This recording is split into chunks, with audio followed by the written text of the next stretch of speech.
Hello and welcome to another edition of The People's Rose. I'm Gerry. And I'm Brooke. And we're a married couple that likes reality TV. We like to talk about our favorite shows, and so we decided to start a podcast, and we watch tons of shows, and we talk about tons of shows.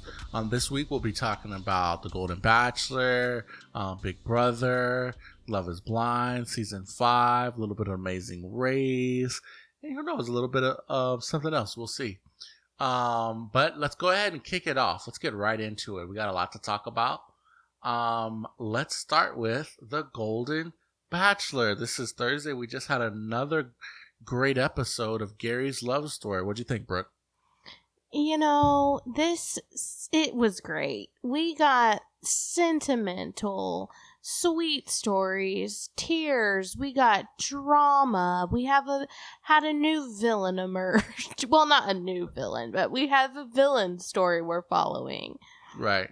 What did you think? I liked it. I thought it was really good. It shows what makes it different from all the other Bachelor Nation shows, and that's Gerry's sentimentality, the earnestness of the women, and everyone's seeking to find love. We got a lot of that. We got the funny, silly moments we expect from Bachelor Nation, which was good.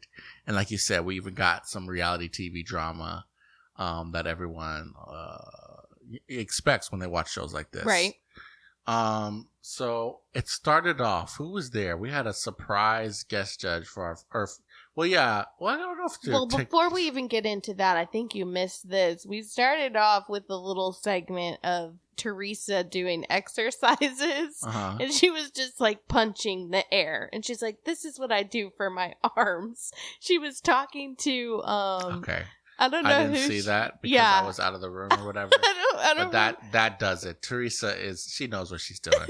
It's the most ridiculous thing I've ever heard. I don't remember who she was talking to, but whoever. Oh, it was Faith. She was talking to Faith, and Faith was just like, gassing her up, like, "Yeah, okay, yeah." And then it shows a little clip of her being like, I had an issue with Kathy, but I love Kathy. Kathy loves me, and I think things are great. I think we're good. We listened to another podcast about reality TV, The Bachelor Party from The Ringer. Juliet Littman described Teresa as incredibly self-centered in her naivety, and that's what it is. I think so, too. It's not that, she's like some conniving, I'm going to pretend to be. I think it's because she can only hyper see things from her perspective. Yeah. And cares so little about others. Well, hold on. She cares about others, but maybe it's about the perspective of others. Does that make sense? That's why we're getting her making these just, oh my gosh. Well, that's crazy. Thank you for filling us in, because I definitely missed that. Well, then we have they all are in the living room, and Trista, first bachelorette who we know and love, comes in, and everyone's so excited. And then so then she's like, "Okay, for those of you who don't know me, I was on the first Bachelor and I was first Bachelorette." And then she's like, I can tell you from experience that this works. This really works. And then Teresa comes in and is like, in front of everybody, to Trista, as if they're the only ones in the room. And it's like, "Oh, I totally see that, because I got picked for the first one-on-one, and we just had the most fabulous time and experience." Yeah. And then, of course, we get a confessional from Kathy, who's like, "Girl, zip it." Yeah, Teresa. And it's also the editing, I'm sure. We're seeing every single moment of Teresa just kind of naively sharing it. But come on now. She just and again, I'm basically parroting what I've heard Juliet Littman say. The only way she knows to describe Gerry's good qualities is how nice he's been to her. Right. Specifically with examples from her. Sure. So I get that she's just trying to talk about how good Gerry is, but it can come off the way Kathy is. Not to say that Kathy's handling it the right way, But it's not.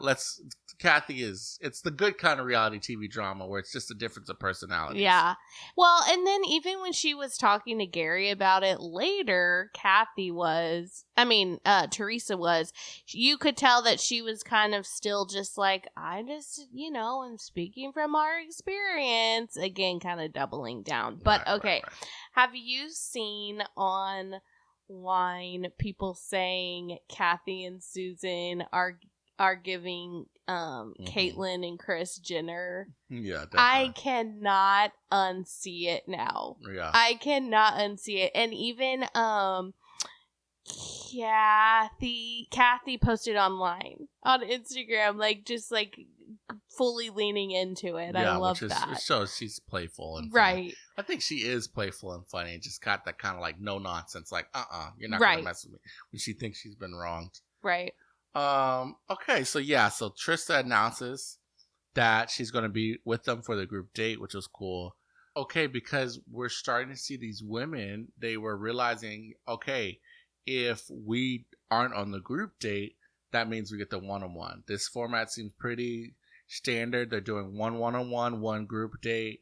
And so now you're starting to see these women anxious. We're getting close to the wire. I need my one-on-one time with Gerry. So, Trista leaves the card, she leaves, and then I believe it was Nancy reads through, or maybe whoever it was reads through the names one by one of who's attending, and it's revealed that Leslie's not going on the group date, so she must be getting a one-on-one. Right. She's ecstatic. All the women kind of feigned their happiness when they found out they were going on the group date, although I'm sure they were happy. But Faith, at least how it was edited, was visibly ugh. Right. I really needed this. Producers are really leaning in on that storyline for Faith. For sure. Oh, 100%. Yeah. So, Nancy then reads, what's this date?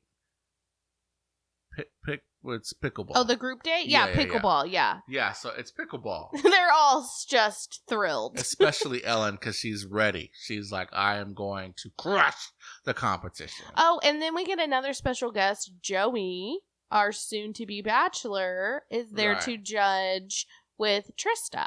Right, so I love Ellen, how excited she was for the date. What I really like on these shows is when someone's good at something and they get the chance to show it. And especially in this age, Ellen, she's really likes pickleball, and there's some people clearly knew what they were doing or been around a tennis racket. But Ellen was ready to crush people. Well, Ellen was saying that she plays 4 times a week, and she's the captain of a team. Right. And that is something her and Gerry have in common, which is just adorable, right? I think, as the theme of this episode, I think for both of us, is Ellen is probably number one on the list. 100%. Now, I will also say, this is the first time that I have seen Ellen in I see it. She's fun. She's hip. She's cute. She has good personality. But this is the first time that I personally feel like I've seen it. Yeah, we were getting so much of Ellen.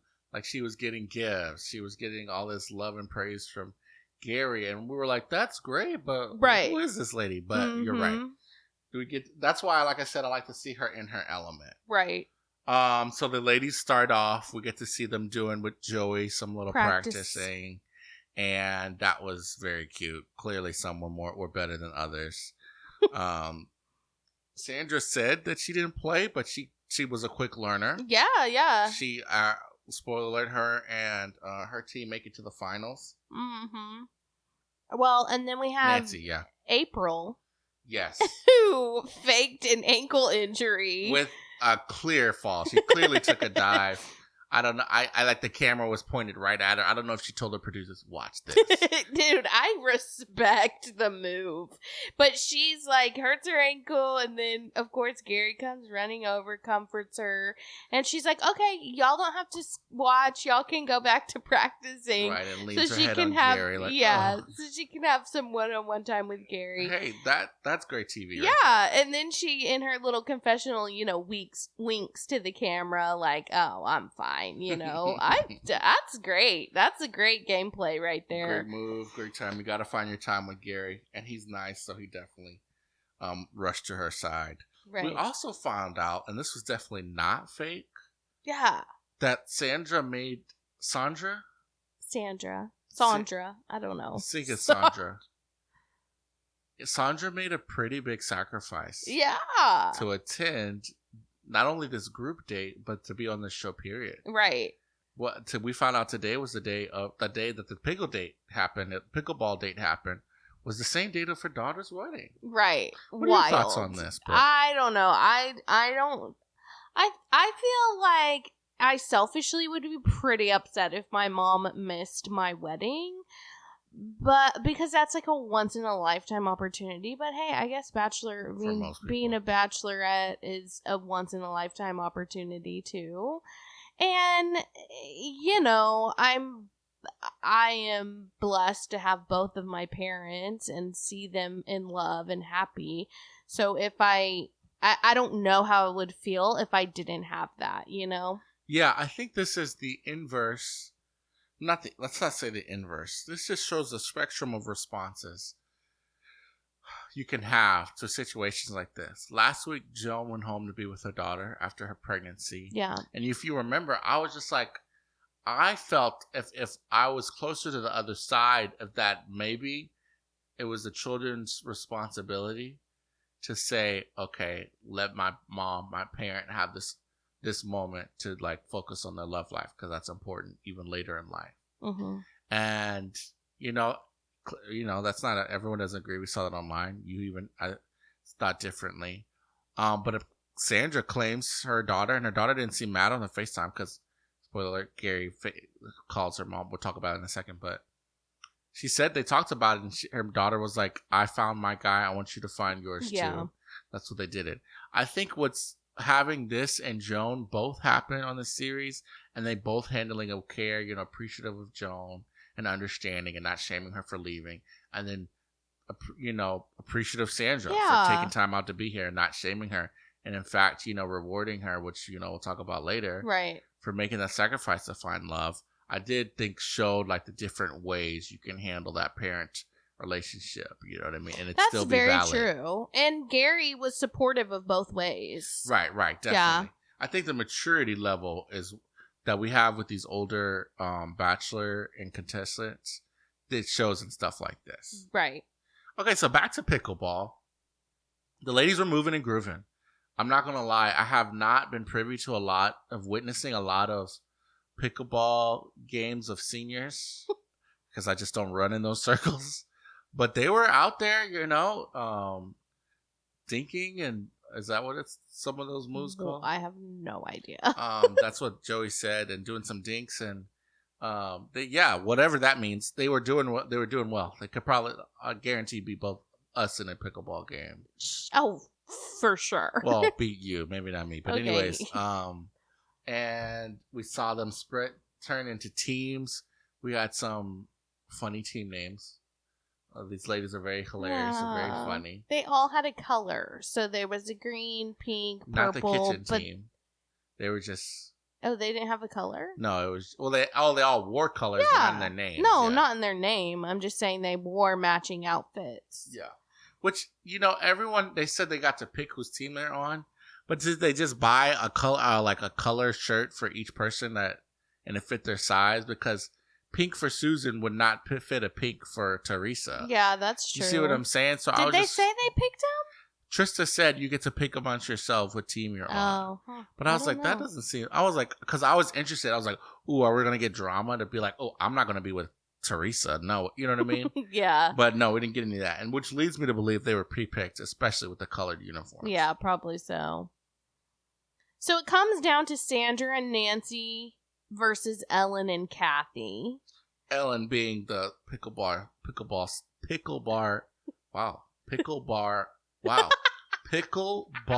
star. The team captain, 4 days a week. Yeah. But Sandra had some pretty moves. She fell into the crowd, dove into the crowd. And Sandra had never played before. Right. Hits a shot across her body back onto the court, back in the field of play. I was impressed. Same. She was playing. She said, if I'm missing my daughter's wedding, I'm going all out. Yeah. And it paid off. Definitely. Because that was... Well, so Ellen and Kathy did win in the end, which the prize was pretty cool. They got to be in the, official pickleball magazine. Right, but again, I've never heard of it. Well, I'm sure same, it's big but on I'm the scene. sure like the older crowd knows all about it. Yeah. Well, then Sandra, well, so then they have this like little cocktail party on the court, and Sandra and Gerry talk, and he's, you know, appreciative of her for making the sacrifice. Yeah. And being there, and just impressed with how well she did.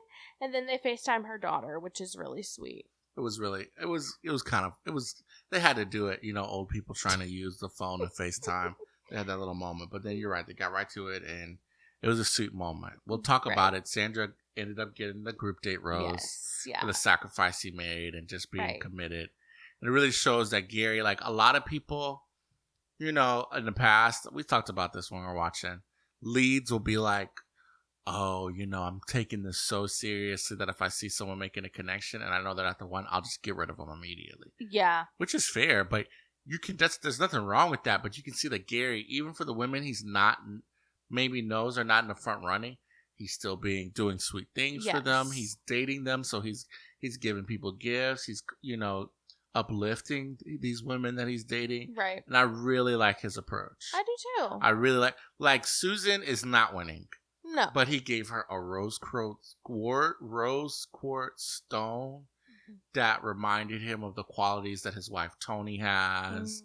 And just to compliment Susan and she ended up getting a rose. Wait, whoa, hold on. Because I missed that. I think I was doing bath time. It was qualities that reminded him of his late wife, not qualities that he liked about He said that I like these qualities about you, and my wife had them too. Okay. Yeah, which is fine. Tony was the love of his life. I think that's a compliment. No, I know, but there's a difference in that versus, hey, this is a rose quartz because of my late wife. And then not connecting it back to her. You're kind, you're loving, you're sweet. Okay. I love those qualities. My ex-wife had the same thing. Or my late wife had the same quality. I just said all that to say, Gerry, I think, is taking this like I'm dating these women and I appreciate them. Yeah. And so he's doing nice things to them. But before he can do nice things for Kathy and Teresa, he has to settle this evolving... little tiff. Would you call it a cat fight at that age? Maybe it's more of I don't even know. Lioness brawl or whatever it's turned into. But you saw Teresa. She's like, I'm going to go talk to Kathy. And I'm thinking, why?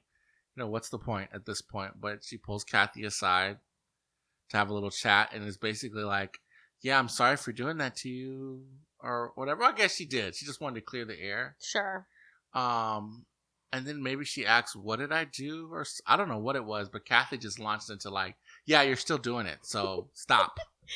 Kathy, you know, I will say Kathy started out with just don't tell me anything about y'all's relationship. I feel and that. I feel that too. I think that's like straight to the point, and that's what, you know, expressed her desire and her need from Teresa. And then Teresa kind of doubled down and is like, well, I'm just thinking about how I would feel if, you know, you told me, or I'm just going off of my experience and thinking about how I would feel.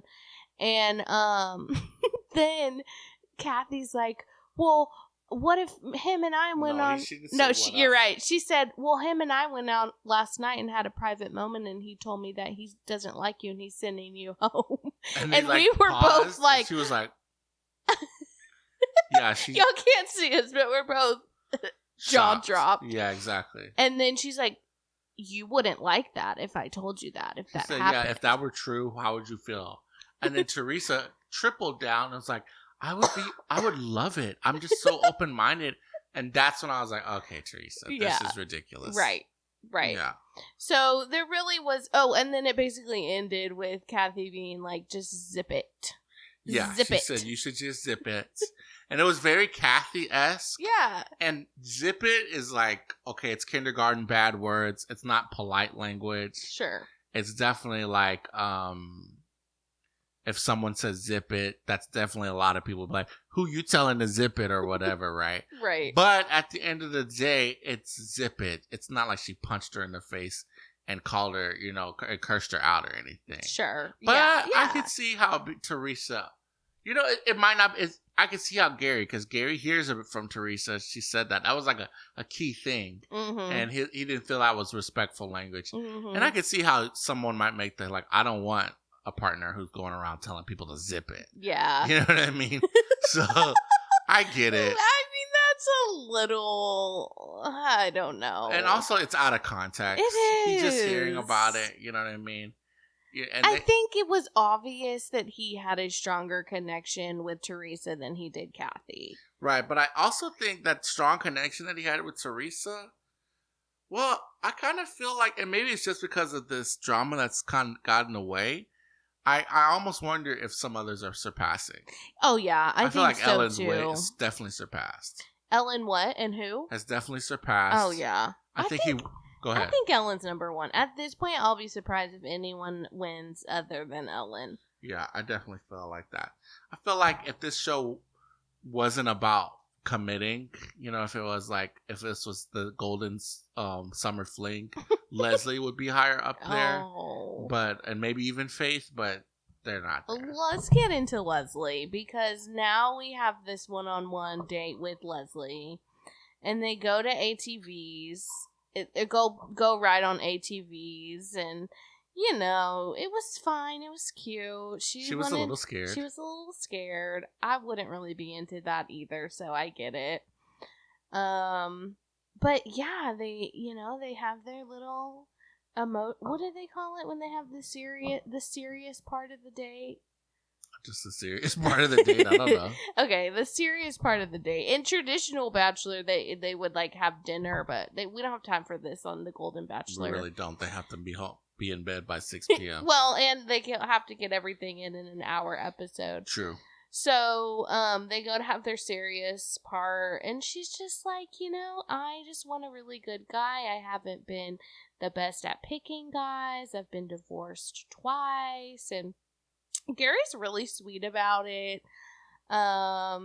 He asked her, how long have you been single? As in, like, how long have you been divorced? And she said 22 years, which is quite a while. She said she was a single mom, which that's tough. That's a toughie. But I don't know. What do you think? How do you think Gerry, approached that? She did it really well.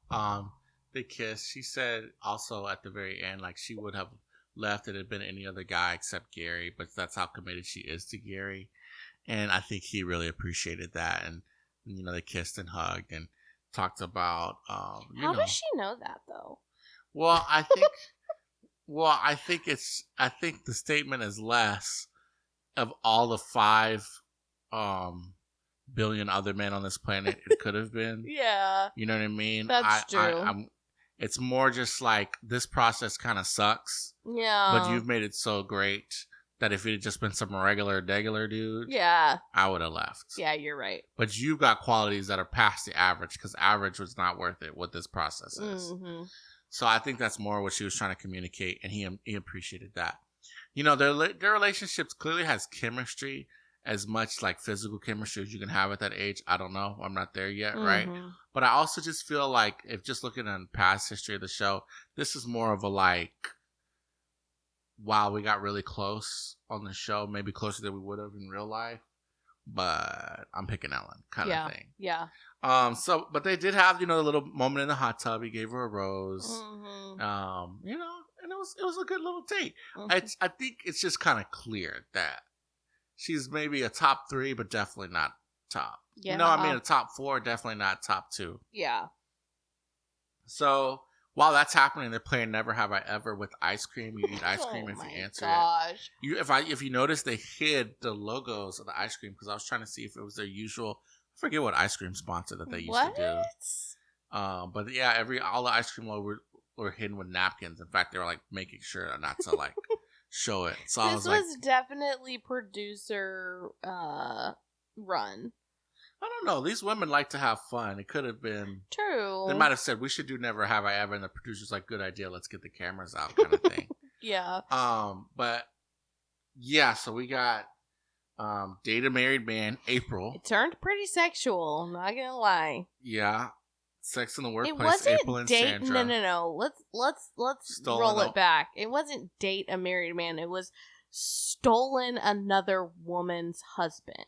Right. That's pretty intense. Yeah, that's owning up to that on national TV is something else. I mean, she had no shame about it. Yeah, Sex in the Workplace, April and Sandra. Sandra said her and her husband went crazy. Back of the car, asking sex in the back of the car after Sex in the Workplace definitely seems like a downgrade. But everyone but Kathy admitted to that because, well, anyways. But Kathy also at that moment kind of said like, "Oh, I got some catching up to do." Mm-hmm. How much catching up? Who knows? And then, yeah. So that was the extent of that. Right. It was interesting. We're getting more of these moments than we do on other seasons, and I think it's because the producers know how good of chemistry the women have with each other and how they were, I guess, better vibes in the house than there are normally. Yeah. Or maybe they just were more willing to show it. I don't know. Yeah. Because these women are as much of an appeal of the show as Gerry is, and the dates, and maybe they just don't feel that strongly about the younger people. Sure. Yeah. Okay, so have you noticed we're going to the cocktail party? These cocktail parties are starting and finishing when there's clear daylight, and they definitely have not keeping these people up late. I appreciate the changes they made, except for night one. I remember Gerry being like, "I wouldn't want to stay up all night for any other reason." Exactly. Basically. So I'm glad they changed that. They have yet to put chairs in the rose ceremony for these women. Yeah. And tonight, some of them looked like fragile. Yeah. Like they needed some assistance. Right. So, yeah. So that's when he gives Susan the rose quartz gift, which we talked about.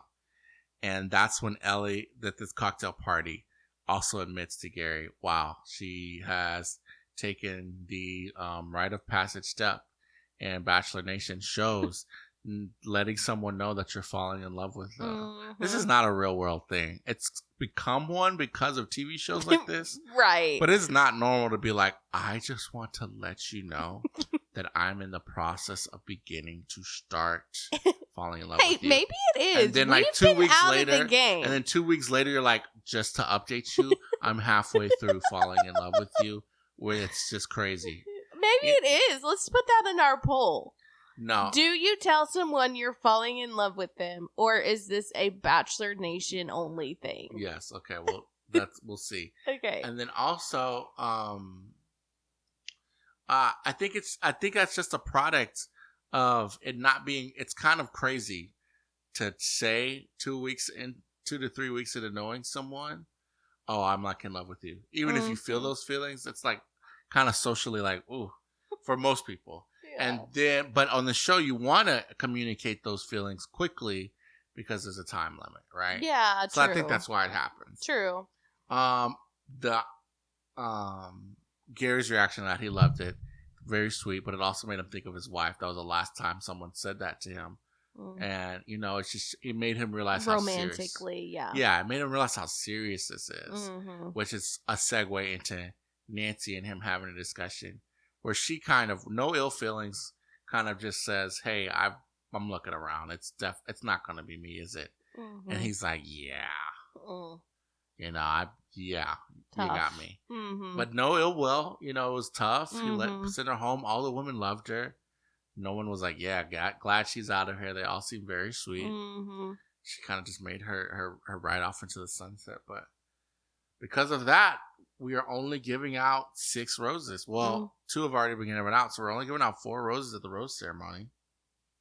And Leslie got hers. Sandra already got hers. So Ellen got hers. Faith got one. Susan got one, which is kind of surprising. Maybe. Then it came down to whether Teresa or April or Kathy was going to get one. Mm-hmm. And after the tension of the week, they thought maybe that had to do with it. That didn't have anything to do with it. He liked Teresa more than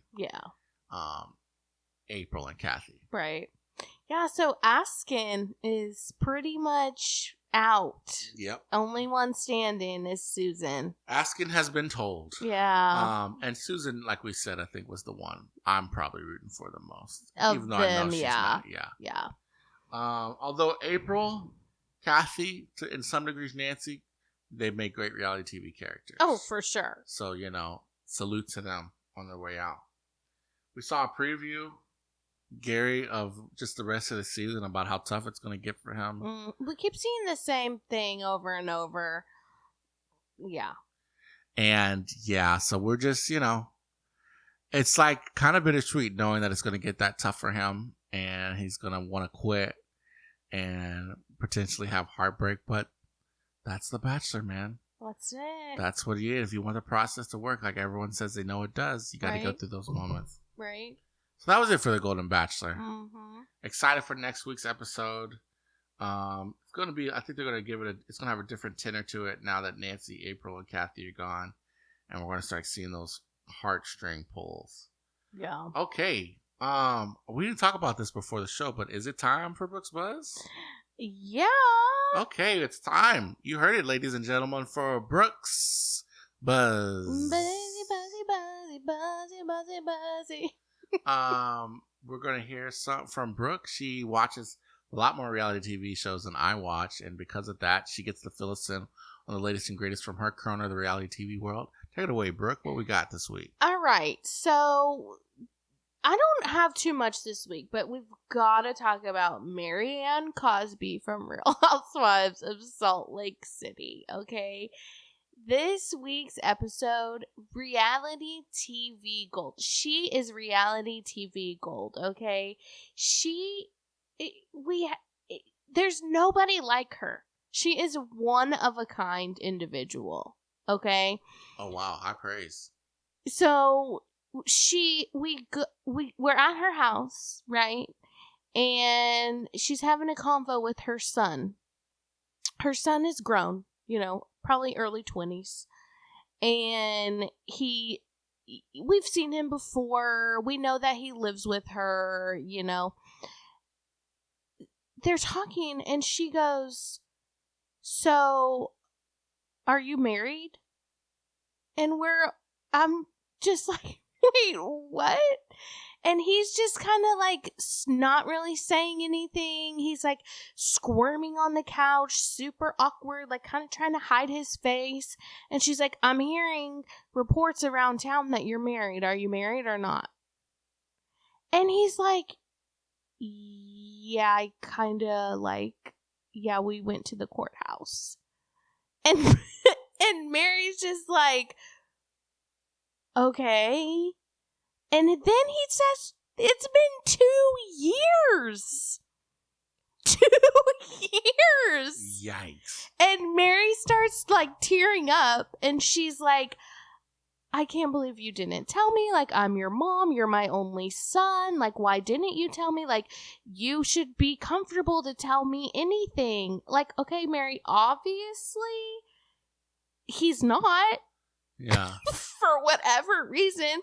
So then in her confessional, in her one-on-one, she's like, "Yeah, I mean, they live with me, him and the girl, but I don't really ever see them. I don't ever really interact with them. I don't, they do their own thing and I do my own thing." And you're just I'm watching this just what? And then she's like, "I saw them one day, get dressed up really nicely and really nice. And then, but they were running, literally running out the door. So I don't know what they were doing." Oh, I kid you not, Jared. That's exactly the way that she said it. Yeah. She's just like, "Yeah, I don't know." Yikes. I'm mind blown. Yeah. Hearing this, listening to this. So, and then she's like, "I don't really think he's ready to be married. I don't think, he can support a wife. I'm not going to support him and her." Right. And I'm just like, "Wait, what?" But you have been, because they're both living in your house. And you've known that they're living in your house for 2 years, That's crazy. if not more. Crazy. So you are supporting them. So what you're saying and what you're doing is really not matching up. Right. It was just wild. It was wild, but it was great. It made for great TV. I mean, can you imagine? I can't. So if our children are for some reason going through the archives of our podcast, they just discovered mom and dad had a podcast back in the day. Well, actually, they'll know because this podcast will have bought our 5th house. Oh, yeah. Anyways, that was a joke. Anyways, if y'all are listening, please don't feel like you ever have to hide anything from that. No. I just really feel bad. It shows how strained their relationship is, clearly. Yeah. If he feels he can't tell they got married, but also lives with them, but also doesn't interact with them. Right. It's just, that's like, wow. But also you kind of have to be willfully ignorant to not notice that someone who lives with you for 2 years isn't married. Right. I think that also is as much on her as it is on him. Yeah. If they were out of state and they, lied, you know what I mean? Sure, but come on now. Right. Come on now. Right. So, yeah, that's horrible. Right. All right, what else? It was wild. Let's see. So then, oh my gosh. So on 90 Day Fiance the other way, it's bad. There is like, at this point, nobody I'm really rooting for. Yeah. If you remember a couple episodes back, I talked about Brandon and Mary, or Brandon and Mary, and I was like, oh, I'm really rooting for them. Like, they seem like I think they can get it together. And then she got pregnant. Okay, well, I don't know if he just thinks that this is a vacation for him, or if it just, like, has not set in of, like, no, this is your life now. But he is just watching TV, playing video games, and Mary's just like getting increasingly frustrated with him. Like, why are you not helping? Why are you not doing anything? You're not helping me with chores. And he did say, well, I can't get a job legally because I'm not a citizen. I'm not married to you. So I have to play video games. Right. But like, he's not doing anything. So it's been it's rough. It's really a rough situation at this point. Yikes. I want to root for them. I am rooting for them, right? I want the best for them, but he's gonna really need to step it up. And in real time now, it's been leaked that she's pregnant with their second baby. Oh my goodness. So kind of getting there's a lot going on with them. Okay. Otherwise I think that's it. No really big news.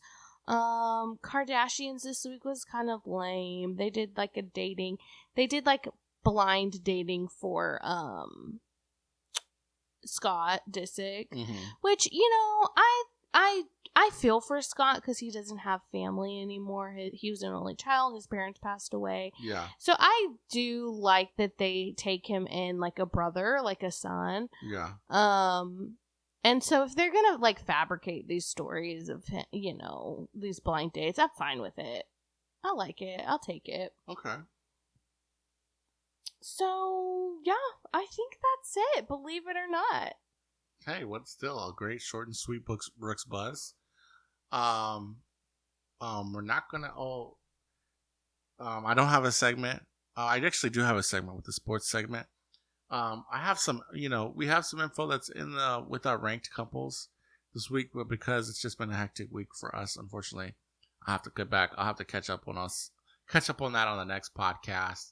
I will like to say, though, sports tangents related, I couldn't find a way to make this related to reality TV. But sports is reality TV. And another show, quote unquote, we watch were the Houston Astros. Tying the series up 2-2. So go Stros, that we're officially a Houston Astros. This pod officially supports the Houston Astros. That was just sports. I guess less than 60 seconds this week. Okay, another show we watched before we get to our other big show we're going to cover was The Amazing Race. Like I said, it's been a busy week. This is so crazy. We didn't have time to watch the premiere F-Boy Island on the CW. We'll just have to catch up on that. and other shows, which we'll talk about later. But The Amazing Race, let's briefly talk about that. This was a continuation of that last leg in Vietnam that ended. Was in Vietnam last week, where those brothers finished dead last, and so, excuse me, sorry, and so because of that, they continued on, and we had a team, unfortunately, that finished first in that leg, but it wasn't really a finish because of the leg continuing. Our market owner's husband and wife, they finished first in that leg, and they ended up going home. Well, the leg prior. That's what I'm saying. Yeah. And that is devastating. They were one of our top teams. I'm so sad. And they were so gone. good. They had so many advantages. Yeah. And the way they went home was just one of those, crapshoot challenges where... What did they call it? A roadblock? Right. Where and everybody arrived. You might arrive at a different time, but it was just like a seek and find kind of thing. And so if it took you 40 minutes to find, but the person who got there last, it just by happenstance find theirs in 5 minutes, they get to go ahead of you. It's like it's torture because you are so close yet so far away, and you're seeing other teams who got there after you finish before you. Yeah, they were like a few meters away from Phil. They could see him practically. Mm-hmm. So, and of course, it was the sisters, who probably are our least favorite, who beat them. Right. It came down to those last two teams, and those two are definitely not going far. I really think we could have seen a lot. Those two, the market owners, the store owners, go a lot further. Yeah. But that's the Amazing Race, and that's what makes it amazing. Right. Just stuff like that. What else from their race? Well, the brothers Liam and Jeremy, okay, they are very emotional. They cry every week, but I love the passion. I love to see it. They had a traumatic, past, and they're using this opportunity to get closer. So I would say they had a really great comeback this week because so the detour, they had to carry mattresses. Right. And they were the only team who did 2 at a time. Everybody else did 1 at a time. Yeah. That's pretty impressive. They strike me as probably likely the most fit on the show. So, it's definitely coming up for them. And they were last, and they went up to 6th. So that's pretty good. That's great. Oh gosh, Todd and Chelsea, the married couple, they are just drama. Yeah. He's the one he played basketball in where? Do you remember? In Europe, but all over the world. Europe, yeah. And so they kind of just like bicker a lot, right? Would you say? Mm-hmm. And didn't they say like they've almost divorced several times? I don't know if they said they got on the brink of it. Yeah. Oh, okay. Well, so they're also moving mattresses. They're like, oh, we've moved tons of times. We're used to moving. We've moved 14 times in 3 years or whatever. And then they're going, and she's like, oh, I hurt my finger. I think I broke my finger. And Todd is just like, I've broken my finger tons of times. You'll be fine. Come on. I was just like, oh, my God. Yeah. Savage. Those two are they run the race, they're very tense. They're on the verge of it seems like to me they're on the verge of an argument. Dude, watch them make it to the very end. They will be that couple. Those kind of teams go further than what people want them to. Yeah. They'll definitely a Final 4, if not Final 3 team. Yeah, because they're just intense. Yeah, exactly. Team Texas did good this leg, though. Mm-hmm. They finished second. Maybe could have finished first if things had worked out better for them. Mm-hmm. But second's not bad. But they're starting to have a budding tension building between a team that's starting to have tension with everyone, Robin and Chelsea. Robin and Chelsea purposely not working with other teams. Which, hey, that's a strategy on how to run a race. I get it. But also that mixed with, we see their comments in we'll call them diary rooms because of Big Brother, but like the interviews. Where they're like, yeah, we don't like that team. We just have nothing in common. Mm-hmm. It's just very dismissive and condescending, if you ask me a little bit. Yeah. And yes, they've been through a lot. I understand that. I appreciate that. But they're giving off kind of standoffish energy. Sure, yeah. But yeah, that was the race. I sneak peek. I don't know if they said where or if I could tell where they were going. But I thought Vietnam has been beautiful. It was a pretty good. Mm-hmm. It was a nice race stop, and they got to see a lot of it. So good for them. Yeah. All right. So another show, one of our big shows that we're watching, ended this past week, and that is season 5 of Love Is Blind. To be honest, y'all, whoever's listening, we did not even watch the reunion. Well, we do plan to, I think, we probably will, but it's like, at this point, we know everything that's happened. There's more happening on TikTok and social media and Instagram than the reunion even gave. There might be some things on the reunion that we missed, but for the most part, it's all out there. It's just, at this point, we know Izzy and Stacy not together. He debuted his new girlfriend on Instagram this week. They already have matching tattoos. Now, Milton and Lydia, they're still together, but they did not talk, supposedly, they did not talk on the reunion about the fact that he's now in grad school and living in Long Beach, and she's here in Houston. And she went this week on a podcast, or did an interview, and said that. Oh, wow. Yeah, so it's like, I guess they just didn't want us to get this. I guess since they were our only, quote, happy ending couple, they didn't want the viewers to see this, like, that there could be a crack because they're not living together at the time. Yeah, that's possible. But we didn't watch the reunion. So we did watch the final episode with the proposals, though, which we have yet to talk about. It was just one. It was just one episode. Mm-hmm. We only had 2 couples. It really did feel like it was kind of one of let's get this over with kind of deals. And so we got to see Lydia. They started off with Izzy, and actually, let's just start from the very beginning. We've actually been to the location. We've been to a wedding where they had the weddings. Right, and I remember from the very first preview of the whole season, they would show snippets of that, and I'm like, "Whoa, we've been there!" Yeah. Like, right?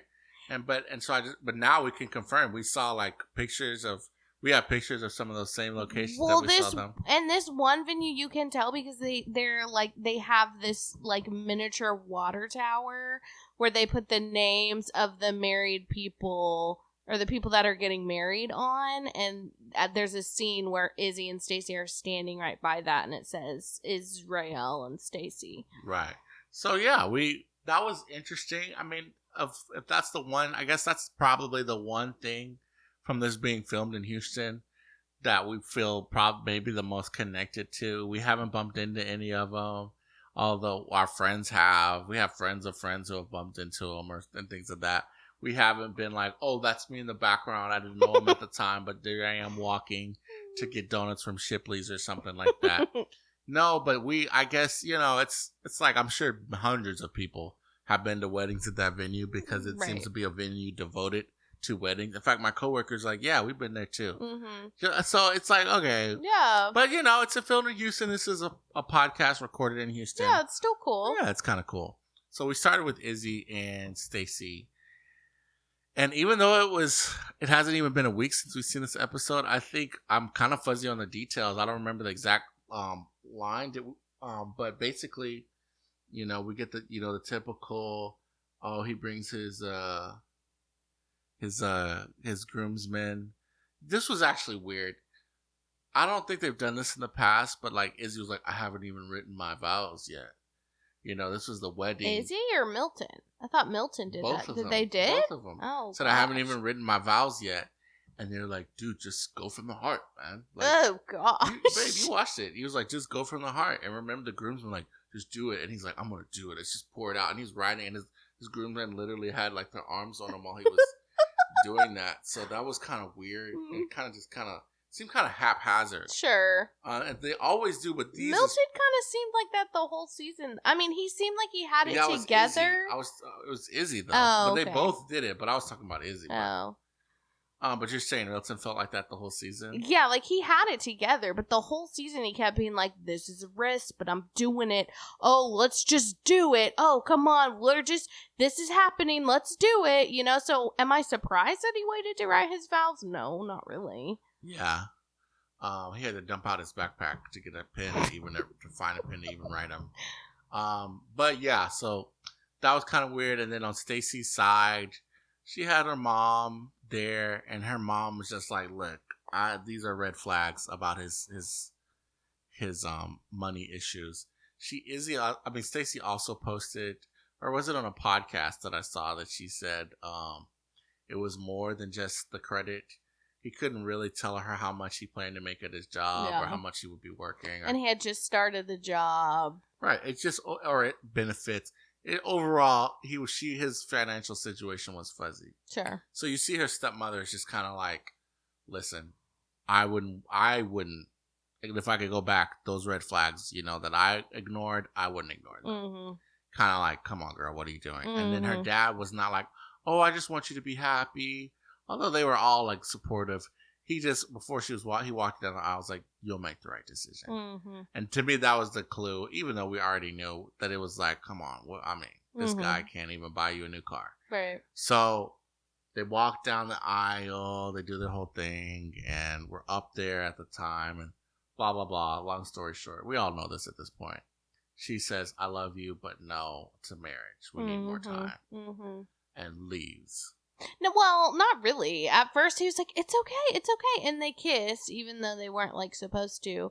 Which, he seemed a little bit out of it again. He seemed a little bit drunk again. And then, in that moment, it seemed like maybe they were still going to try to date or have a moment, like, have a little situation. And that's what she said, too, as much was like, I love you. I'm just not ready yet. And so it was kind of like I'm still here. I still want to be in this. But then they go outside and he talks to his mom and he's clearly distraught. And she's kind of like, you're going to be okay, basically. It's for the best. And then we see Izzy and Stacy having a conversation, and at that point you can tell he's just like, wait, whoa. Like, you just said no to me at the altar when I was like ready to go, like ready to marry you. I said yes, so I don't really know that this is gonna work out, basically. Yeah, so that was the end of Izzy and Stacy. We haven't seen the reunion, so we haven't got to see more interaction besides that, unfortunately. But like you said, we've seen on social media, he's clearly moved on and fine. I haven't seen much from her besides her starting a makeup Instagram, which, the irony. But anyways, but I'm sure she's doing fine. She doesn't seem torn up about it. Mm-hmm. And, that it's better if it wasn't going to work out to just not do it, right? Sure. So then we also get Lydia and Milton's wedding. And this one felt a little more... And they edited it this way as well, but she was telling her bridesmaids, like, yeah, we just fight, but he's still the perfect one for me. Mm-hmm. And he was telling his groomsmen were like, dude, have you thought this through, like, at all? And he's like, wow, actually, I'm just now, it's just now getting real. I'm just now feeling it. Mm-hmm. And there was a little tense moment with his dad, where I feel like his dad was just trying to give him advice, but Milton was shutting down anything his dad was saying, like, like, I'm, you know what I mean? That seemed very kind of like, I do what I want. I'm not listening to anything you say, even if you tell me the sky's blue right now. Yeah. It seemed very, like, little kid, like, I'm going to do exactly the opposite of what my parents tell me to do. But I don't think it was warranted. Like, I genuinely think his dad was like, look, son, I support you, but there's some things you're about to face. And, like, I want to make sure that you feel equipped to be a husband. Right. And I have been a husband for 20 years. So if I can offer any insight to you, let me do that. And Milton was pretty much just like, no, I don't need anything. Yeah. Which is a little bit, I mean, you do. Like anybody who's newly getting married, you need a little bit of help and preparation. Exactly. Okay, so, fast forward to the wedding. We get up there. very, very by the book standard. The reverend's up there or the officiant is up there going, now it's time to see if love is blind. Lydia says yes. And then they ask Milton and he kind of pauses and says yes as well. And they all, breathe a sigh of release and laugh joyously. And Lydia and Milton ride off into the sunset. Mm-hmm. I actually was surprised. I didn't think they were going to say yes. I was getting vibes that they were definitely going to say yes. Only because at the end of the day, of all the chances Netflix had, they were still trying to spin them in a positive light. And it could be because they knew this is the only success from this season. Yeah. So I feel like if it was just a doomed disaster of a season, nobody got married, they would have edited it that way. It would have been like, this thing is going to be a train wreck. Okay, speaking of that, let me say this real quick. There's this new clip for Married at First Sight for the new season that's coming out. Yeah. Where the girl, it shows them at the altar, married at first sight. She gets up there, she sees the guy, and she says, I can't do this, and turns around and walks out. Yikes. And the guy, poor guy, but also he I'm sorry, he had a crown, like a king's crown on his head. So, he's a little goofy. Yeah, right? Seeing that, she was like, oh, no. I've seen enough. Yeah.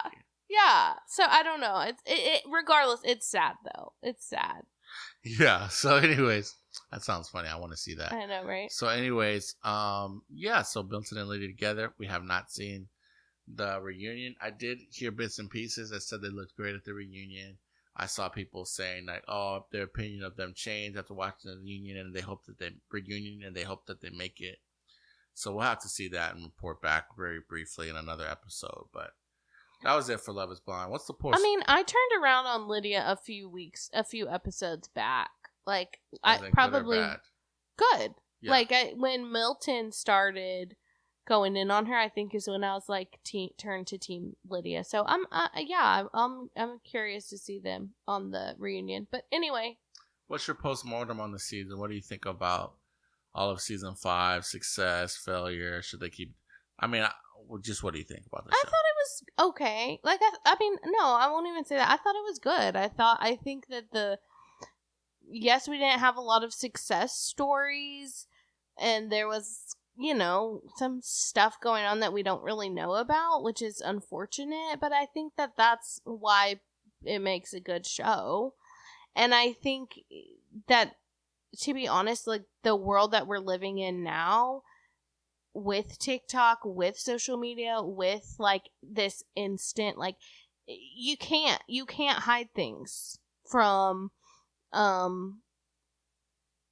leaking or from getting out. So I kind of honestly almost think that that's part of the process now, and Netflix is probably leaning into that, and they're like, great, the more people talk about it, the more they're gonna watch it or want to watch it and see what's going on. Right. What do you think? My final verdict for season 5 is well. All right. Okay. We've got, believe it or not, another show. Thankfully. I'm also kind of glad Love is Blind is ended, so we can go back to having shorter shows and not try to cram it all because it's impossible. It's exhausting. But we do, like I said. Just one other thing about Love is Blind season 5 is I am a little disappointed that I think by and large, from the perspective of people watching the show, the Houston season is going to be the season that's remembered as the worst season of the show. As a person that roots for Houston and Texas and most things where it makes sense, you know what I'm saying? Mm-hmm. I really wanted this to be like, oh my gosh, if they had 6 successful couples in Houston, that season was so great. I want to move to Houston for people, that don't live there. I wanted it to showcase the city, get that feel, maybe more local, but because they had to cut so much, I'm sure there's footage of maybe a lot of that just didn't make it because it had people that they couldn't put on the show in it and stuff like that. And so I really was really, really hoping just for more. And though, while it's reality TV, and I think at the end of the day, it did what it needed to do for people to be interested in the show, at least. For my high hopes that I had when I heard, oh my gosh, they're filming a season of Love is Blind in Houston, this was very much just a like, okay, all right. Sure. And I think that is the biggest disappointment. Yeah. But let's get into it. We have another show that we love around here that we've talked about how much we love it. It's called Big Brother. And we had another week of Big Brother. This week was kind of action-packed. Yeah. And we haven't talked about it one bit, so let's talk about it. It's a lot. We had... This week was the comic verse for the first time. Mm-hmm. And so because of that, we got a lot of comic verse themed twist.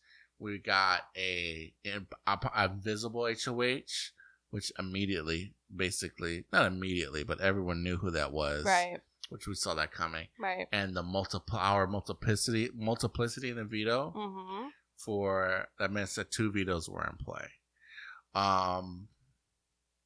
So, getting into it, it was Jack who won the visible HOH. And the HOH was a Big Brother classic, which is usually a veto, but they made it the HOH where The comics. Yeah. Everyone gets a BB comic. comics. You have to figure out what's different, line them up correctly. Yeah, like a Max puzzle. Listen, every time I see this, I'm like, that looks so freaking hard. Because Right. you have to climb up on this ladder and you have to go, what do you call that? Like a zip line. You have to go down like a zip line, holding on. All you're doing is holding on. You're not like, and it's not like a harness, like you're just holding on.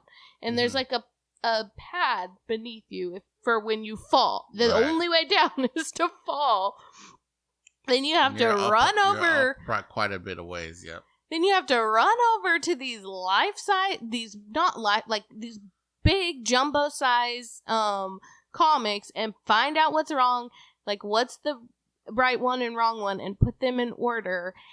And I just think it looks so hard. I have said that for years, and all these people, they're doing it and they're like, oh, it's so much harder than it looks. And I'm like, it looks hard. Let's just admit it looks hard. Well, that's crazy. If it looks hard and it's harder than it looks, that shows you how difficult the competition right? is. Yeah, and then the sad part is they tell you their times. Whoever did in the fastest time wins, right? The winner had 8 minutes, and Blue was like, no, I didn't win. I had 15 minutes. And everyone was like, I think she's lying. There's no way it took her 15 minutes. I'm like, dang, y'all. That would be that sad that they lose. Look at her pretending to mope around and be sad that she lost. But she was actually just like, man, I can't believe I lost. And it's just like, yeah, right, Blue. You know what I mean? Yeah. So, yeah, justice for all y'all who, it is hard. I think it looks hard. Yeah, for sure. So, Jag wins, and then, you go ahead. Yeah, so Jag wins, and after talking it over with his running mate, Matt, and with the kind of group alliance that he's in with America Corey, because America and Corey, everybody was stressing, if you're the HOH, just say it, you know what I mean? And we'll just, make it an easy week. And they decide that they're going to nominate and target Blue and also put up Felicia. Of course, it'll be secretly, but I think everyone in the house, whether Jag told them or not, figured out that it was Jag or Corey, right? Because of the noms. In fact, Felicia even walks up and is like, all right, so who's the target? Me or Blue? And they're like, well, I'm not the HOH. Gosh, yes. She's like, I didn't ask who the HOH was. I asked who the target was. She kind of cornered him. Yeah. And she was smart because she said, yeah, Corey remained calm, remained himself. Jag's the one who clammed up and couldn't give me a straight answer. Mm-hmm. He's probably the HOH. Felicia reminds me, it's kind of some old school blunt in your face play.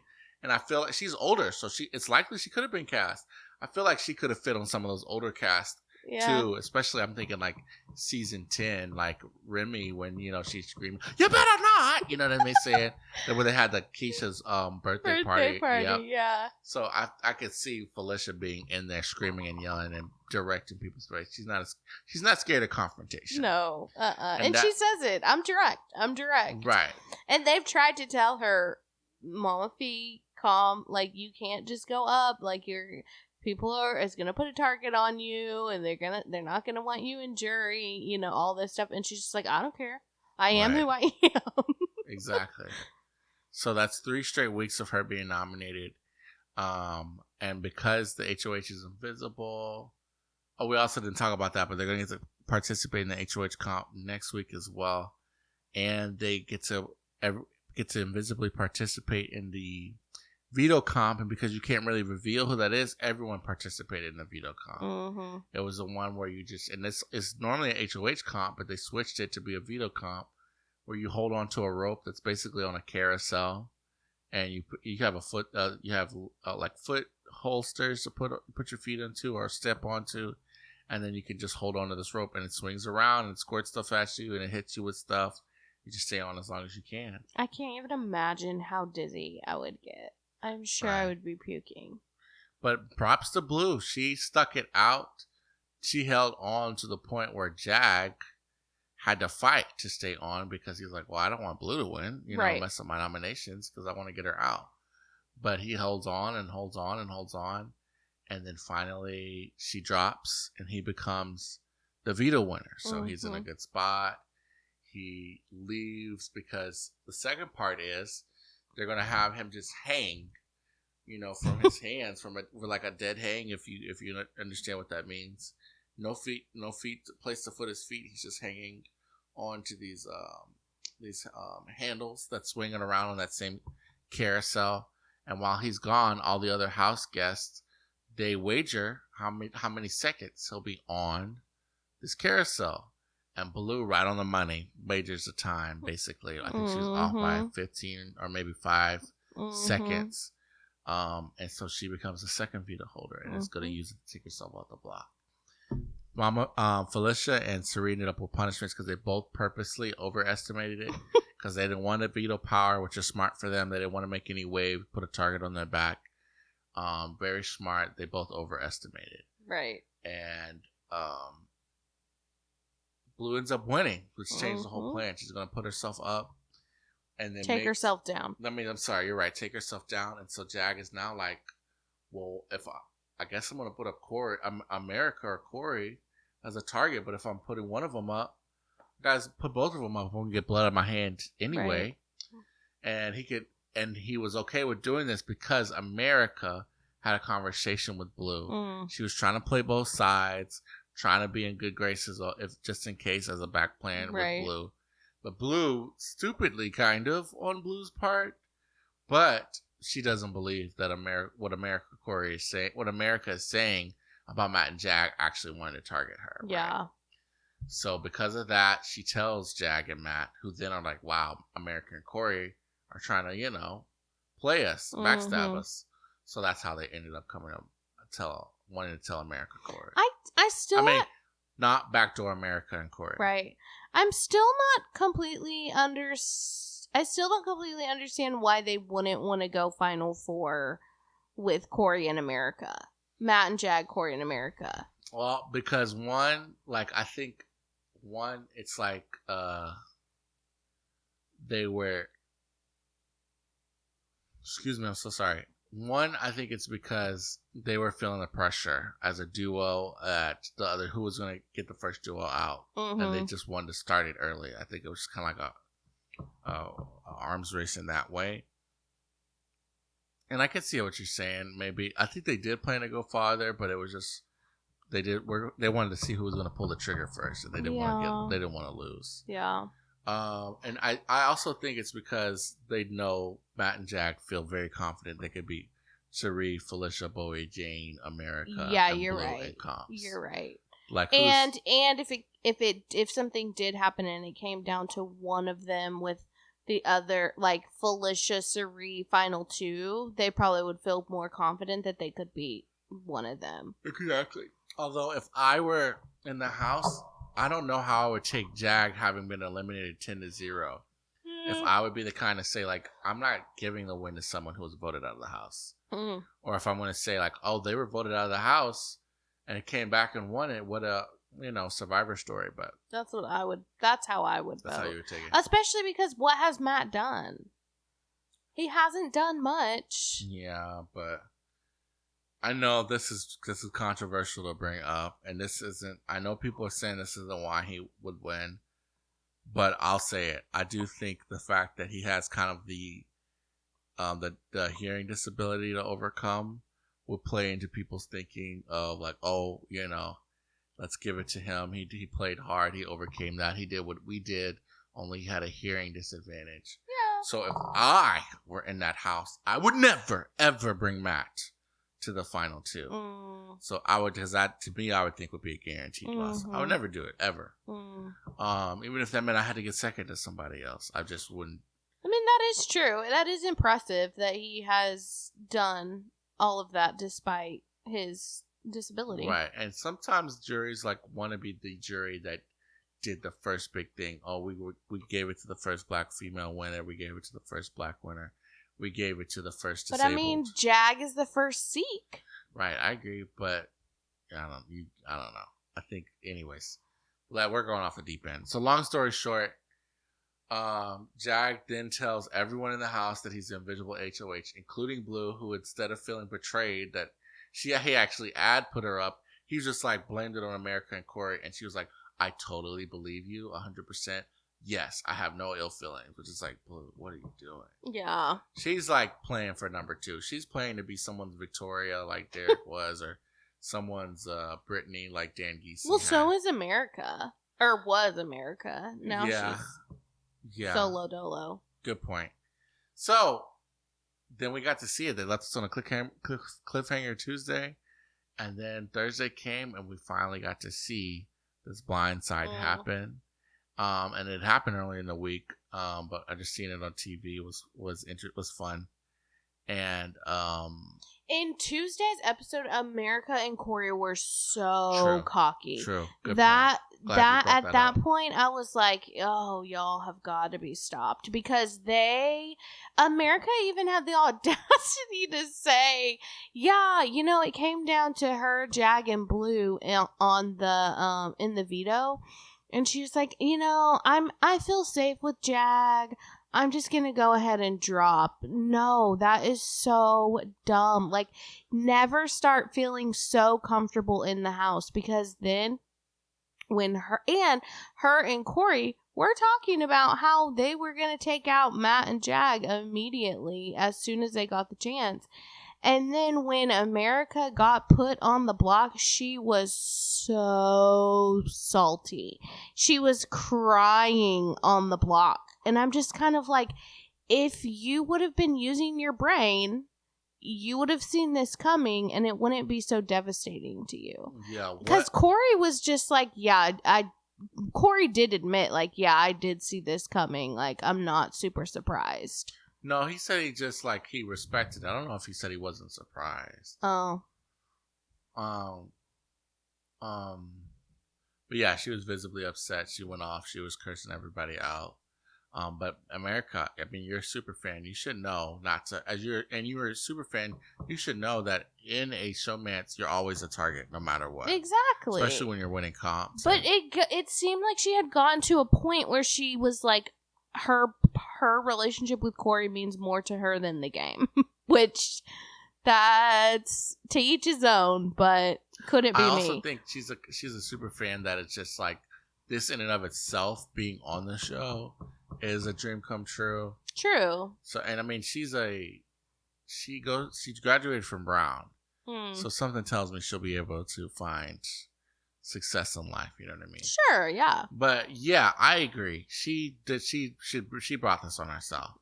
But not fully though, because as we saw, Corey was the one evicted. Right. Although we saw him go back and forth in the house a little bit. Like, is it smarter to leave Corey in as someone who we can know has a chance to win comps more than we do and target Matt and Jag, and they flirted with that.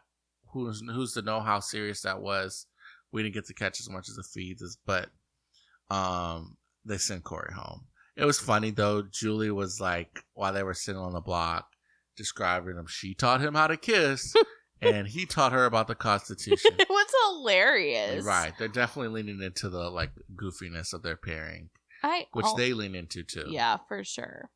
I also feel like I need to add, I wholeheartedly forgot that Bowie Jane was even still in the game until they panned out on the couch and she was sitting there, and I was like, wow. I do not think they showed her in any of the episode. They did not show her having one conversation with anybody. Yeah. Maybe with Suri when she was doing her like punishment thing, but no. It's been a while since we've seen her do one. I've seen someone be as float as hard as she had. She's an all-time floater. She's crazy. It's so easy to forget she's playing the game in the house, like you said. Right. So Corey comes out. Of course, they show his transformation from clean-shaven nerd to, a confident guy with the stubble mustache and a girlfriend, which is actually funny. I enjoyed Corey's time in the house. He was not as nerdy as some of the people have been cast to be. He actually was a good strategist, although his hubris caught him in the end. And he was entertaining. He was in a showman. Yeah. He did some backstabbing. He helped upset the house in the game. He got into some arguments and some fight. But at the end of the day, he was very cool about it. He was funny. We said we could see him coming back for like an All-Stars. Oh, 100%. I think it would be interesting to see him with the other dynamics in the house and a house with different dynamics. Right. So this is another episode that ended without us finding out who the HOH was going to be. Boo. Which was kind of, I don't like that in any format where we don't get the full completion show. The reality TV shows are starting to, not stick to their formats. Let us see the weekly schedule. But whatever. We'll find out Sunday, and we'll let you know next episode when we recap next week. You want to quickly discuss where you stand alliance-wise in the house? How do you feel about the house? Who do you think's played the best? Who do you think's played the worst? And who you're rooting for and who you're rooting against? We'll close this episode out. Yeah, I think Jag and Matt are playing the best game. At this point, I don't even really. I really was Team America and Corey. But the way that America kind of went about things this week, I'm like, oh, I don't know if I'm Team America anymore. I mean, yeah, no. I would love if she won HOH. I think that would kind of give me more hope in her. Yeah. And it would help me be more. So maybe I am going for her. Because maybe this week was just a little setback. I got you. Blue, as far as I'm concerned, and Bowie, I think they can go. Yeah. I'm rooting for America and Suri, as I have been all season. I'm rooting against Bowie Jane. It's a must that she does not win this game, or even get final 2. I think would be tragedy. And then best game so far, I'm going to give to Matt maybe, and then worst game, Blue. That was easy. Yeah, she's kind of been all over the place, even though she did get herself off the block this week. So maybe I'm going to give worst game to... No, it's still Blue. All right, that wraps up another episode of The People's Rose. Hopefully our last incredibly long episode for a while, now that we're going to cut Love is Blind off the rope. We're not going to talk about F-Boy Island. Well, who knows? Maybe it's going to be a great season and we'll feel compelled to. But we're winding down on a lot of these reality shows that we watch. And at one point where we were like, wow, we're going to have so much to watch. It's going to be, man, we're going to, in a month or two, drastically cut back on the shows we're watching. But what we do watch, we'll talk to you about. You can follow us on the podcast app you're using to listen to this one, or all the other ones that are out there. For the most part, we're on those. You can interact with us online at The People's Rose on social media. And if you know us, hey, give us a call and say, like that podcast episode. Shoot us a text and say, you know what? Wow. Thanks for brightening my week.